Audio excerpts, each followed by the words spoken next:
नमस्कार भाइयों, कैसे हैं आप सब। उम्मीद करते हैं कि आप सभी अच्छे होंगे। देखिए, आज के वीडियो में हम लोग जानेंगे जो रेलवे पुलिस में आपका कांस्टेबल यानी सिपाही और एसआई यानी कि सब इंस्पेक्टर यानी दरोगा के पोस्ट पर टोटल मिलाकर 4660 पोस्टों पर जो आपका भर्ती आया है, उसको फॉर्म फिलअप करने के लिए आपके पास 10 ठो अनिवार्य डॉक्यूमेंट्स होना जरूरी है। हम आपके सामने वो 10 अनिवार्य डॉक्यूमेंट्स लेकर आए हैं, जो अगर आप फॉर्म फिलअप करने जाते हैं तो 10 में से बिना एक डॉक्यूमेंट्स भी नहीं है तो आप फॉर्म फिलअप नहीं कर सकते हैं। कुछ डॉक्यूमेंट्स बनवाना पड़ता है, कुछ डॉक्यूमेंट्स कॉलेज से लाना पड़ता है। इसलिए इस वीडियो को देख लीजिएगा कि कौन कौन से डॉक्यूमेंट्स अनिवार्य है, तब आप फॉर्म फिलअप करने जाइएगा। होता क्या है कि अंतिम समय में पूरा घबराहट हो जाती है कि मेरा एनसीएल नहीं बना, ये नहीं बना, वो नहीं बना। इस वीडियो को स्पष्ट रूप से देखकर आराम से अपना डॉक्यूमेंट्स तैयार कीजिए, उसके बाद फॉर्म फिलअप कीजिए। हम आपको 10 डॉक्यूमेंट्स के बारे में अच्छे से समझा भी देंगे और बता भी देंगे। उससे पहले जो साथी मेरे नए होंगे उस चैनल को सब्सक्राइब जरूर कर लीजिएगा।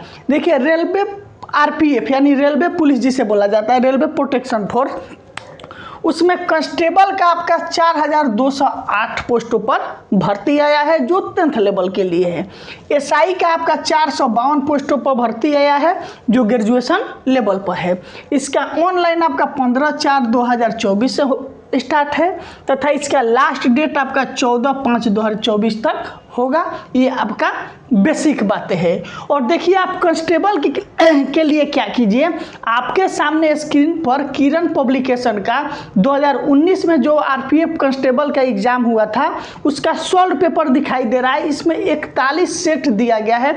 आप इस बुक को ले लीजिए, जो पिछला एग्जाम है उसका सॉल्व पेपर है, आप इसको लगा जाइए। साथ में आपके सामने किरण पब्लिकेशन का प्रैक्टिस वर्कबुक दिखाई दे रहा है, आप इस बुक को भी ले सकते हैं। ठीक उसी तरह से एसआई का बुक दिखाई दे रहा है, सॉल्व पेपर 2019 का, जिसमें आपका 23 सेट सॉल्व किया गया है, आप उसे ले सकते हैं। उसका प्रैक्टिस सेट भी ले सकते हैं। एसआई और कांस्टेबल के लिए ये जो बुक दिखाई दे रहा है स्क्रीन पर, आप इसे ले लीजिएगा। ऑनलाइन भी खरीद सकते हैं, डिस्क्रिप्शन में इसका लिंक दिए हैं।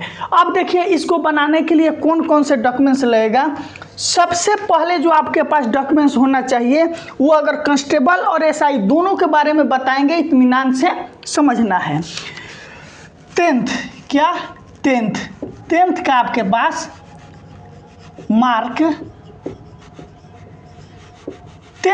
पास मार्कशीट होना चाहिए। अगर आपके पास इसका सर्टिफिकेट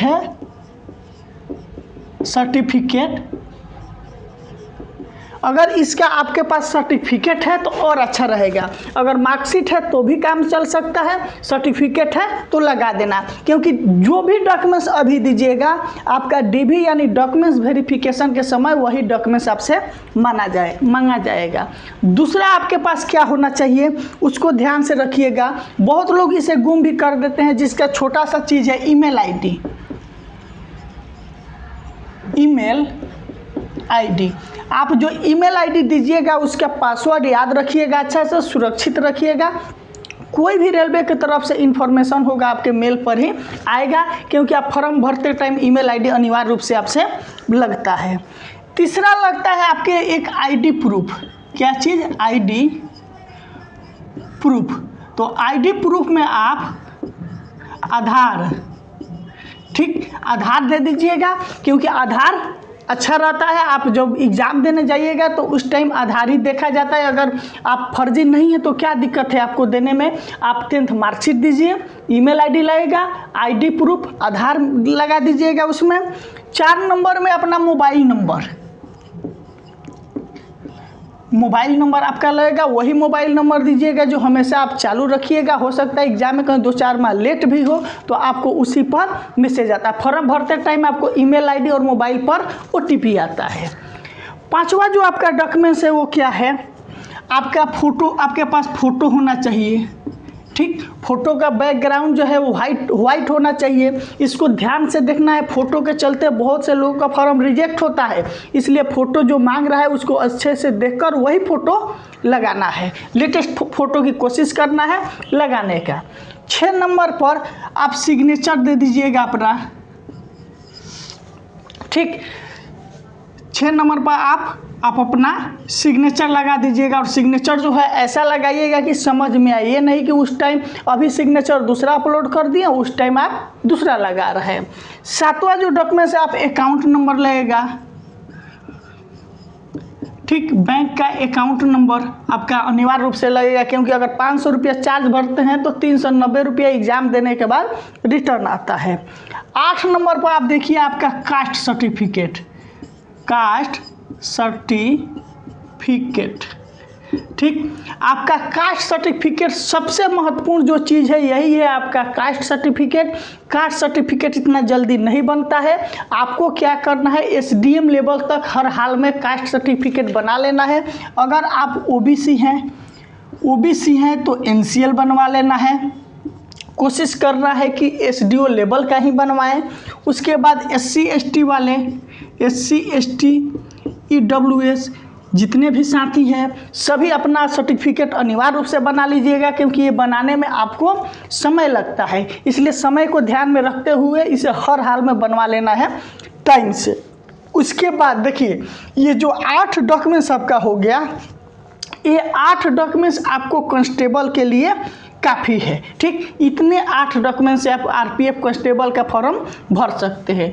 अगर आप उसी में ग्रेजुएशन किए हैं, दरोगा का भरना चाहते हैं, सब इंस्पेक्टर का, तो आपके पास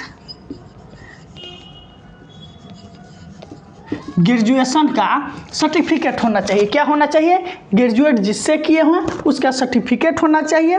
अमाउंट का बात किया जाए, पैसा कितना लगता है, ठीक, तो अमाउंट 500 और 250 रुपया। 500 रुपया जो आपका चार्ज है वो चार्ज लगता है यूआर यानी जनरल ओबीसी ईडब्ल्यूएस के मेल के लिए, और 250 रुपये उसके बाद जितने लोग बच गए सभी के लिए 250 रुपये, जिसमें फीमेल भी आ जाएगी।